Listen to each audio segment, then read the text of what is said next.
guys what video you wanted to see next, and you voted for 23 books we want to read in 2023. So that's exactly what we're going to do today. The ones I picked today are all different genres, so I think it's a really good mix of books for the year of 2023.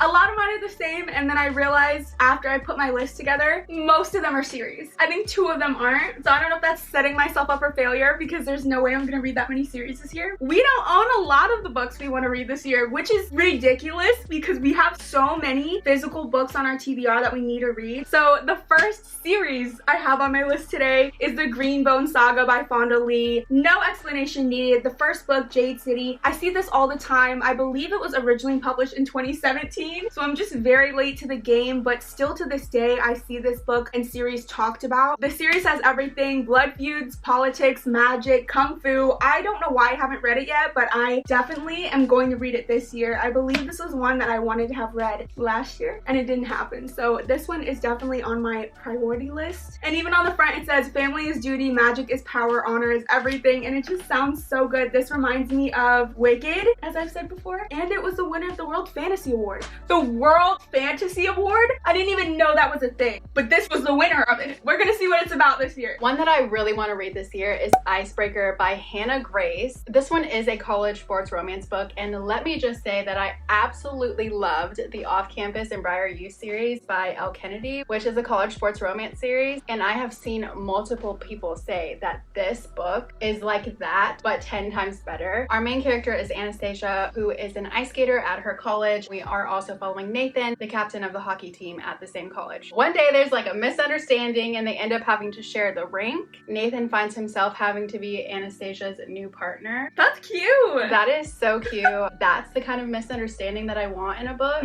I really can't wait to read this one this year and hopefully love it just as much, if not more, than the Off-Campus and Briar Youth series. The next series on my list is another popular YA fantasy series, and it is Furyborn, book 1 in this trilogy. Our friend Gabriella is obsessed with this series and has been waiting for us to read it. This is the year. I'm gonna read it and I hope that it's going to be one of my 5-star. I'm very interested in this plot already. All I know is that there's 2 prophesized queens in this world. One queen of light and a queen of blood. And our main character has powers. She then has to go through a bunch of trials because they're trying to test her to make sure she is the sun queen. And I'm kind of hoping she's not. I think it would be a lot more interesting if she was the blood queen. And now that it's a new year, I feel like I could start a bunch of new series and I can get away with it. One that I actually own that I want to read is Circe by Madeline Miller. I absolutely loved The Song of Achilles by Madeline Miller. I'm honestly surprised that I haven't read anything else by her yet. This story is a retelling of a Greek mythology. I will admit that was very intimidating while going into The Song of Achilles, but this author translates everything so well that you can completely become engaged in her storytelling. All you really need to know while going into this is that while Circe has been growing up with her family of gods, they begin to realize that she has no power at all, which is so sad. So she goes and finds companionship in the mortal world. And then she later discovers that she actually does have a power of witchcraft, but that is not a power that the gods like or approve of. I already think that little part of the plot sounds so good, so I'm really interested to see if I will like this one just as much as The Song of Achilles. Love that your genres are already switching up. Mine isn't yet. I have got another YA fantasy series for you guys, but this one just has to be read. It's time. This is The Poppy War by R.F. Kuang, and I mean, I just bought Babel. One of those. I got both. This is a historical fiction high fantasy, and that's why I've been intimidated by it. Just because I'm not a historical fiction reader, I find it hard to get into myself, but I do love fantasy, and I've heard that this is just so good. I've only seen positive reviews, so I do want to give it a fair shot. I've got all 3 books already, so it needs to be read. It says they trained her for war. She intends to end it. This one sounds heavy, but in a good way. I know it's going to be powerful and impactful, and I knew this was one I just had to include, and I'm going to make myself read it this year. I don't like watching movie trailers just because I feel like it spoils the whole thing, and it's the same thing with the synopsis. So that's what's hard about doing these videos, because we kind of have to in order to explain. But with this next book, I completely ruined it for myself. Like, I think I know exactly. You're like, actually, I've read the book now. I've read the book. I've seen this movie. Oh, no. I know exactly what's going to happen. Or I'm completely wrong, which I hope is the outcome. This one is Hidden Pictures by Jason Rekulak. This one was actually the Goodreads Choice Award winner for the horror category in 2022. Okay. Last year. Yeah. Stephen King, I love it. Yeah. I I've read a good amount of mystery thriller books, but I don't think I've read any that have been specifically in the horror category. I did read The Shining, but we're not gonna count that one. But Stephen King, I didn't love it. I think the story would be better if you just go into it completely blind, and I know you want to read it too. So I don't even want to get into the synopsis, but this book is like that movie The Prodigy that came out in 2019. I'm calling it right now. But I'm still interested in reading it to see if I'm completely off. I actually brought a horror book too, so I'll go ahead and do that one right now. This is one that I actually waited a really long time to get because I was wanting this specific cover, and I haven't read it yet. So I'm gonna make sure I do it this year. This is Plain Bad Heroines. It's 1902, all-girls school. There's a secret society, cold case murders. The school eventually gets shut down, and then a century later, the gates open back up because people are going to film a movie there and crazy stuff starts happening. That's kind of just the basic premise, but I'm intrigued. I can't wait to read it. I've been putting it off, honestly, because of how thick it is, but this is one I definitely want to start during the fall. On the front, it does say brimming with sly humor and gothic mischief, and that just sounds so good to me. So I will be reading it, and I will let you know how it is. Next, I have Things We Never Got Over by Lucy Score. This is a small town grumpy sunshine trope. I mean, you really cannot go wrong with those tropes. I really wanted to read this book last year, but I never got around to it. So I think I want to read it next month because I know Lucy Score is going to be releasing her second book in this series February 21st. Ooh! And I want to be excited about it just like everyone else will be. And it's pink. The cover's so cute. They're gonna look so good side by side. I have to be a part of this. I think the only reason I haven't picked it up again is because this is a thicker book. I actually, side note, I hear that's why everyone loves Kindle so much. And you can't tell. You can't tell how much you have left, so you read so much faster. You're not constantly wondering and checking like how much you have. So we need just Kindles. click. We need Kindles. That's what so we need Kindles. But yeah, let us know if that's true and if we should get one immediately. Switching it up a little bit, I do have my last physical book with me, and it is a romance series. This is Seventh Circle by Tate James. This is book 1 in the Hades series, and I need to have this read this year. Last year, I read the Madison Kate series by this author, and I loved it. Even though I get that her writing isn't my favorite, the characters she writes about and like the plot line is just so good that you have to keep reading. It's in the same world, so it's basically a spin-off series. We've met some of these characters and it's in the same town, just a different gang. If you put it together, it is a dark romance reverse harem series. What's crazy is we don't know who Hades is in this series. The last book in the Madison Kate series did end on a cliffhanger, so I need to jump into the story and find out what happens. Nikki gifted this book to me. Thank you, Nikki. She's the one who got me into this author and this series in the first place, and I'm just so excited to keep reading about it. The next one is going to be the Throne of Glass series by Shut up! Are you actually? Yes, by Sarah J. Maas. Oh my God. After hearing so many of you guys say this is way better than ACOTAR, I think I'm finally ready. I loved ACOTAR so much, but I'm gonna trust everyone and read the series. I will say though, I don't think I'm gonna buy them until next month because Sarah J. Maas is coming out with new covers and I actually really like them. I hate when people are on the covers of books, so. I specifically bought the paperback so that I could have them before she changed it because I really like those. You're like, can't relate. So I'll start reading them this year and I hope I feel the same way as so many other people.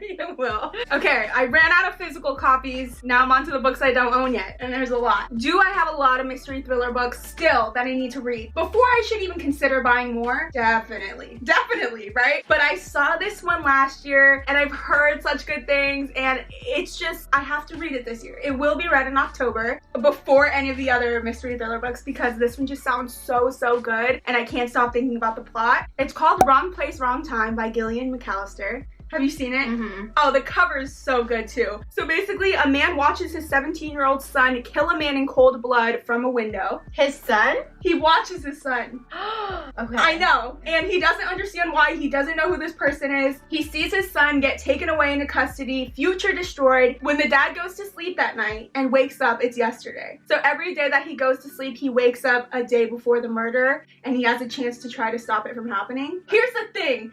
I think I know exactly what's going to happen, but I also want to find out if I'm wrong. I do have a theory. I want to see if I'm right, so I will be reading it. I tried to find it at a few Barnes & Nobles during their half-off sale, and none of them had it in stock, but I will keep looking. Another one that I've really been wanting to read is Better Than the Movies. This one is a rom-com enemies to lovers book, and it was really popular last year. I do read a lot of heavy books, so sometimes I need just a cute little YA fast-paced read. Our main character ends up teaming up with her childhood enemy, and they end up working together to try to help her get her forever crush to ask her to prom. It had so many good reviews on Goodreads, so I definitely want to read it this year whenever I need a quick book like that. I've seen multiple people on Book Talk saying that if you like Sarah J. Maas's writing and you can't find suggestions that are like her books, this is the one to read. I mean, after the third video I saw like that, I was like, I'm convinced, I'm sold, I'm gonna get this book. I'm just very easily influenced. Honestly, that's what it comes down to, so I purchased it, but it's called The Serpent and the Wings of Night. I don't know what it's about. I don't want to know what it's about, but I will read it and I will let you guys know if it's an accurate comparison, because if that's true, like, I think a bunch of people would love to read it because Sarah J. Maas's fan base is so huge and she only has so many books. So I will definitely be reading it this year. One that I really want to read this year is The Daughter of the Pirate King by Trisha Levenseller. This one is a YA fantasy story that involves pirates and adventure, and the last one that I read like that was the Fable duology that we both really loved and we talk about way too much on this channel, but for good reason. I know you loved both, but you liked The Daughter of the Pirate King more, so I'm interested in seeing if I will feel that way too. Guess we'll see.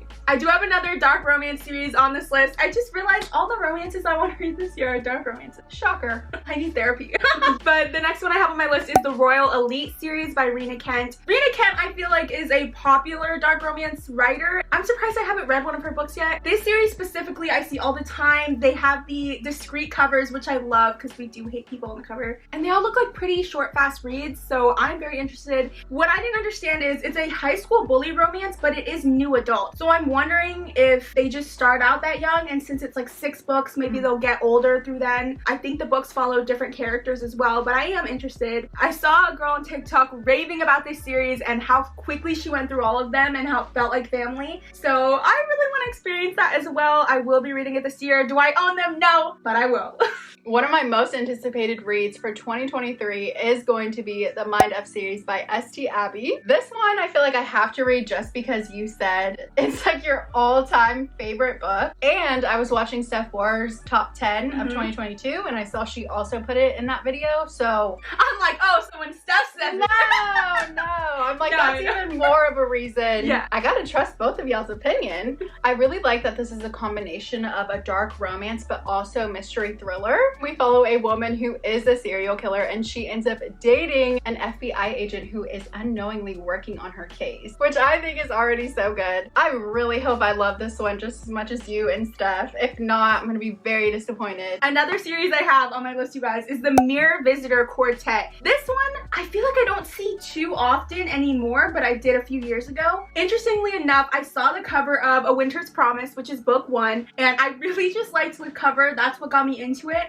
And I read the preview that Goodreads offers, and it's like the first couple chapters of the book. When I tell you the opening scene of that book was so good, I was instantly just fascinated by what it was about. In these books, the world has shattered into different celestial islands, and each one of those islands developed in an own distinct way, each possessing a unique relationship with time. I don't know what that means per se, but I'm so fascinated already. I just remember reading the opening scene, really being interested in it. I've been trying to find the hardcover and I haven't yet. That's the only reason I haven't read it, but I do want to buy all 4 this year and read them because it sounds so good. The next one I have is The Bodyguard by Catherine Center. We actually saw her at the Christina Lauren book signing last year and we really liked her. She was very funny and entertaining. I wish we could have purchased the book then so that she could sign it because I have seen nothing but really good reviews on this book. The Bodyguard is a rom-com with a fake dating trope and I always tend to love those. But I do think this one is interesting because the woman is the bodyguard and she's protecting the superstar guy. I also know that Catherine Center is from Houston, Texas, so the book takes place in and around Houston, which I think will be so fun to read about. Next I have the Locked Tomb series, and I mean, just look at the cover. I'm obsessed with it. There's no way I'm not gonna like this book because I'm obsessed obsessed with the cover. I actually do own book 2 of this series. I just still need to get book 1. There's necromancers and emperor, heirs to the throne. I don't know why I haven't read this book yet, but I've heard great things. There's no way I'm not gonna like this book. Just the aesthetic itself,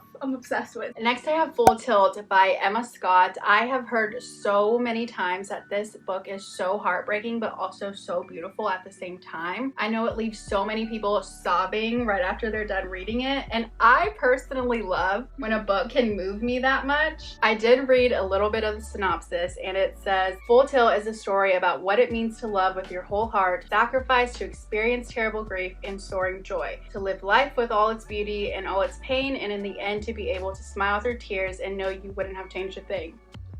That's too much for me. I'm about to cry right now. I mean, I'm really looking forward to this one. I feel like I haven't read a book in a long time where I just like cry. So I think this one will be the one. Guys, my last one is Priory of the Orange Tree. The main reason I haven't read it yet is because it's longer than any book I've ever seen. And that's just so intimidating to me. It says a world divided, a queendom without an heir, an ancient enemy awakes. This story has assassins, forbidden magic, and dragons. I don't think I've read a book with dragons yet, and that just sounds so good. Pretty much every review I've seen for this book is high. I think I've only heard a couple people say they didn't love it, but I'm not too hard to please. I think it's gonna be a really big fantasy year for me. That's what this is looking like. So hopefully I find some new favorites. And the last one for me is The Hotel Nantucket by Ellen Hilderbrand. She is like the queen of the summer books. I actually did just see Sarah Corelli said in one of her videos that if you loved the show The White Lotus, then you would absolutely love this book, and I am obsessed with that show. This story follows the people who run the hotel, and there's a lot of secrets and scandals and drama, so I think it's definitely one I'm gonna save for the summer after I purchase it.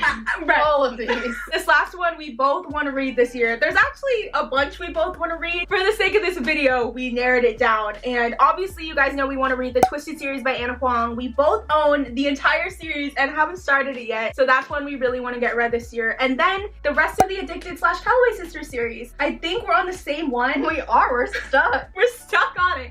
So we only have 3 more that we have to get through. That would be great if we could finish it this year, because it was a goal for last year that we did not reach. Obviously, this was only 11 books each, so there's a bunch more we want to read this year. This was just like the main ones that we plan to prioritize. So hopefully by the end of the year, we will have read all of them. I think that's gonna be it for today's video. It was a long one. Thank you guys so much for watching. We do post new videos every Wednesday and Friday, and this year we actually wanted to start posting a little more than that. So you might see some extra videos here and there, but we are very excited. Make sure to like and subscribe if you haven't already, and we will see you next time. The second series on my list today is another popular YA fantasy series. So shocker is what I meant to say. So Encanto. That's what I was thinking. This is like what I thought Encanto would be. Okay. Cersei ends up going and finding companionship in the mortal war. Oh no! And I really want to have this series read before I read that one. Are you kidding me? Okay. I don't think we've said excited yet. I'm trying not to. I'm trying real hard. It's amazing. Let's see how many times we'll say it. I also love that it says brimming with sly humor and gothic mischief. Mischief? Okay, Mischief, yes. Mischief? The last book in the Madison Kate series did end on a cliffhanger, and that's the excitement. That's the excitement. What's she cooking? Is she cooking? Yeah, I think that's the air fryer. That's the Roomba. I'm just fat. I'm like, I don't think she's cooking. Look at she cooking up down there. So our main character ends up teaming up with her childhood enemy to help her get her forever crush. It's the way you're pausing too. I just made the book sound so lame. I'm like, okay, so I won't read that one. Next I have the Locked Tomb series, and I mean, just look at the cover. Look at the cover. It's a world divided, a queendom. Queendom? It does say queendom. Okay. Okay. Instead of a kingdom, they're like, nah, we're queens. I love that. Me too. So I feel like I really will. romance, but also mystery thriller. It's just so good. I want to cry thinking about it. Oh my gosh. I'm gonna let you have your moment. Guys, my last one is Priory of the Orange Tree. And I mean, this thickums, the only reason... What? You're like... Like, I guess I'm thickums. What the